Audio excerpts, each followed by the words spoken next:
राधे राधे दोस्तों, कैसे हैं आप सब। दोस्तों, भोलेनाथ को समर्पित सावन माह भोलेनाथ के व्रत पूजन करने के लिए सर्वश्रेष्ठ माना जाता है। यह माह भोलेनाथ को अत्यधिक प्रिय है। इस माह में भोलेनाथ का जलाभिषेक करने से भोलेनाथ अति शीघ्र ही प्रसन्न हो जाते हैं और अपने भक्तों के सभी कष्टों को दूर करते हैं। लेकिन कुछ ऐसे कार्य भी हैं जिन्हें इस माह में अगर गलती से भी कर लिया जाए तो भोलेनाथ नाराज हो जाते हैं। हम सभी सावन माह में भोलेनाथ की कृपा प्राप्त करने के लिए कई जतन करते हैं। भोलेनाथ भोले भंडारी हैं। वह अपने भक्तों की थोड़ी सी ही भक्ति से प्रसन्न हो जाते हैं और उनके कष्टों को दूर करते हैं। लेकिन शास्त्रों में कुछ ऐसे कार्यों के बारे में बताया गया है जिन्हें अगर सावन के माह में कर लिया जाए तो उससे सावन माह में किए गए सभी व्रत और पूजा निष्फल हो जाते हैं और हो सकता है कि भोलेनाथ भी आपसे नाराज हो जाएं। इसलिए इन कार्यों को सावन माह में करने से सदैव बचना चाहिए।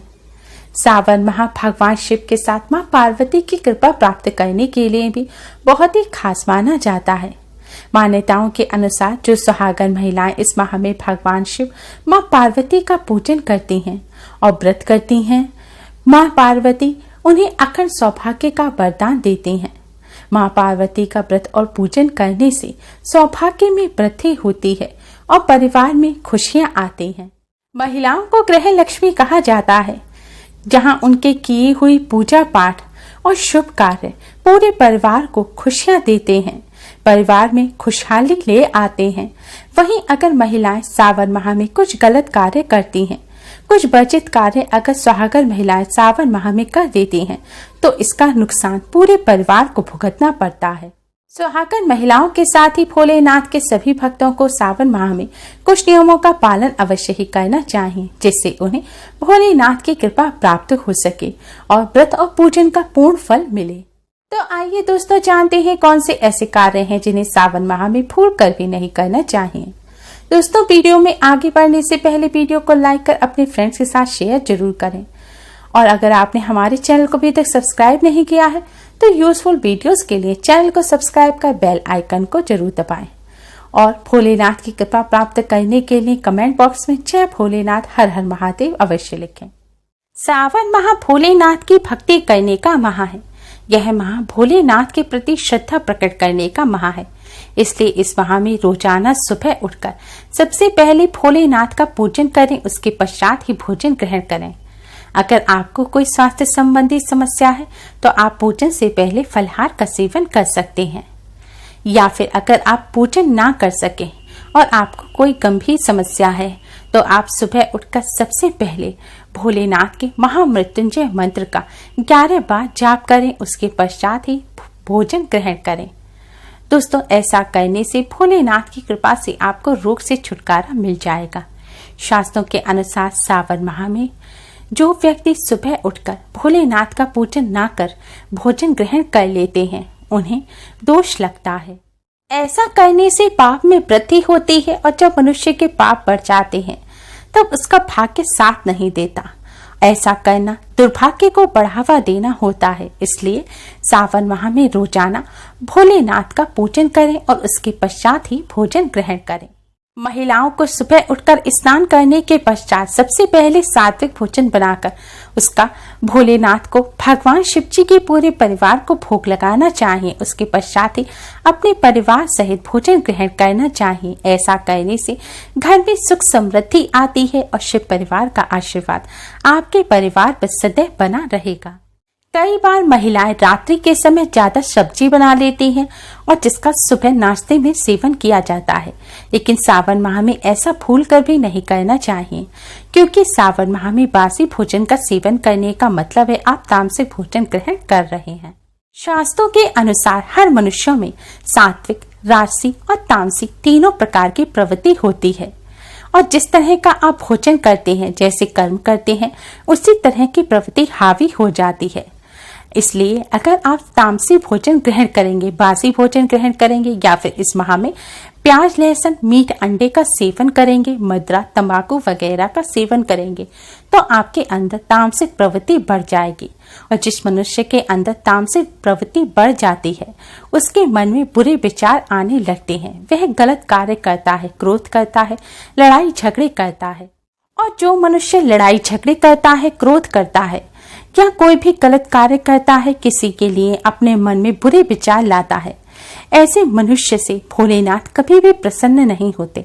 शिव पुराण में वर्णित है कि गलत विचार वाले व्यक्ति के व्रत और पूजन को भोलेनाथ कभी भी स्वीकार नहीं करते। इसलिए आपको इस बात का विशेष ध्यान रखना चाहिए कि सावन माह में कोई भी ऐसा कार्य ना करें जो भोलेनाथ को पसंद नहीं है।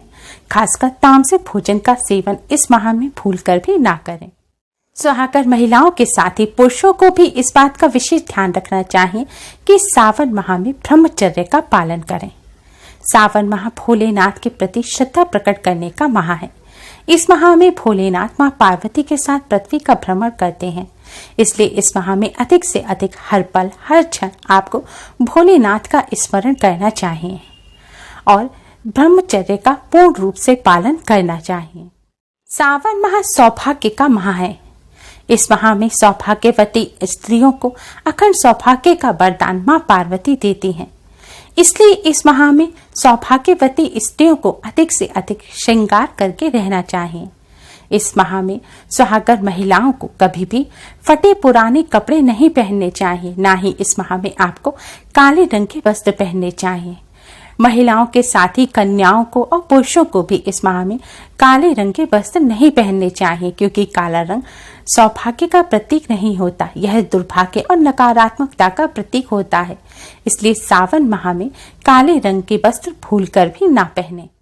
सावन माह सौभाग्य का माह है, इसलिए इस माह में अधिक से अधिक हरे रंग के वस्त्र पहनने चाहिए। शास्त्रों के अनुसार इस माह में जो महिला कन्याएं हरे रंग की वस्त्र धारण करती हैं और हरे रंग के वस्त्र पहनकर भोलेनाथ मां पार्वती का पूजन करती हैं, उन्हें अखंड सौभाग्य का वरदान प्राप्त होता है। उनके सौभाग्य में वृद्धि होती है। सावन माह में बाल और दाढ़ी नहीं काटने चाहिए। खासकर सुहागन महिलाओं और कन्याओं को इस बात का विशेष ध्यान रखना चाहिए। आप अपने शरीर को सुंदर बनाने के लिए, सफाई के लिए बाल हटा सकते हैं, लेकिन सिर के बाल आपको इस माह में भूल कर भी नहीं काटने चाहिए, क्योंकि सिर के बाल भी सौभाग्य के प्रतीक होते हैं। साथ ही इस माह में आपको अधिक से अधिक साज श्रृंगार करके रहना चाहिए।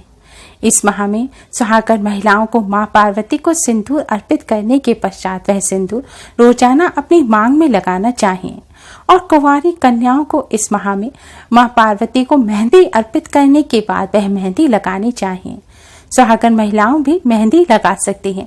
ऐसा करने से सौभाग्य में वृद्धि होती है। मां पार्वती की कृपा से कुंवारी कन्याओं के जल्द ही विवाह के योग भी बनते हैं और सुयोग के वर की प्राप्ति होती है।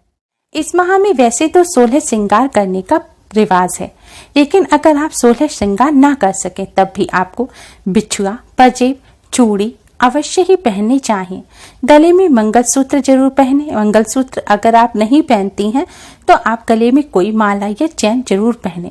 आपको कुंडल, नोजपिन जरूर पहननी चाहिए। ये जो श्रृंगार की चीजें हैं इनका खास तौर पर ध्यान रखें और इन्हें सावन माह में भूलकर भी ना उतारें। और आपको हमेशा मांग भरकर रखनी चाहिए। कन्याओं को भी इस माह में अपने हाथों में चूड़ी या ब्रेसलेट वगैरह पहननी चाहिए। अगर आपके नाक कान छिद रहे हैं तो आपको कुंडल और नोजपिन भी जरूर लगाना चाहिए। सावन माह में कन्याओं और महिलाओं को भूलकर भी बाल खुले नहीं रखने चाहिए। खुले बाल रखना दुर्भाग्य का सूचक है।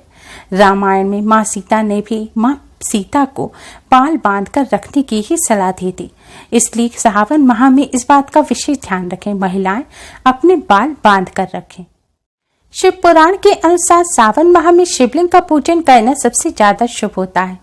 इस माह में शिवलिंग का जल से अभिषेक करना बहुत ही शुभ माना जाता है और पाप नाशक होता है।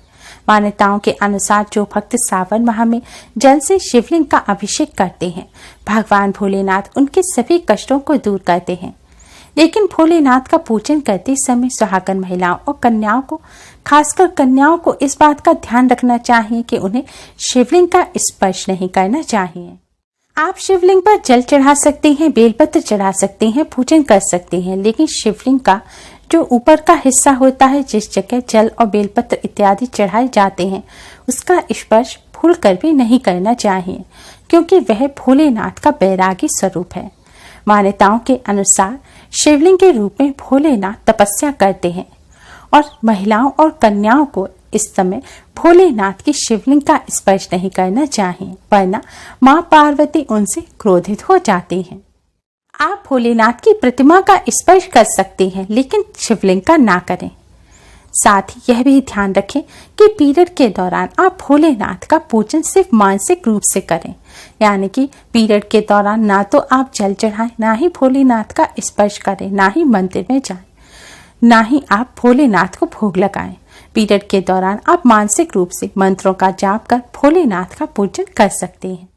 हम सभी जानते हैं कि भोलेनाथ का सबसे खास मंत्र है ओम नमः शिवाय, और अधिकतर सभी ओम नमः शिवाय मंत्र का जाप कर ही भोलेनाथ का पूजन करते हैं।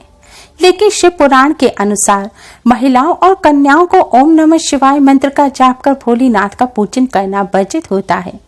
महिलाओं और कन्याओं को नमः शिवाय या फिर ओम शिवाय नमः मंत्र का जाप कर ही भोलेनाथ का पूजन करना चाहिए, इसलिए आप इस बात का विशेष ध्यान रखें। दोस्तों, भोलेनाथ की कृपा प्राप्त करने के लिए कमेंट बॉक्स में जय शिव शंकर, जय भोलेनाथ, हर हर महादेव जरूर लिखें। उम्मीद है आपको हमारी ये वीडियो पसंद आई होगी। प्लीज लाइक कर अपने फ्रेंड्स के साथ शेयर जरूर करें, और भी यूजफुल वीडियोस के लिए हमारे चैनल को सब्सक्राइब कर बेल आइकन को भी जरूर दबाएं। Thanks for watching. Radhe Radhe, जय शिव शंकर।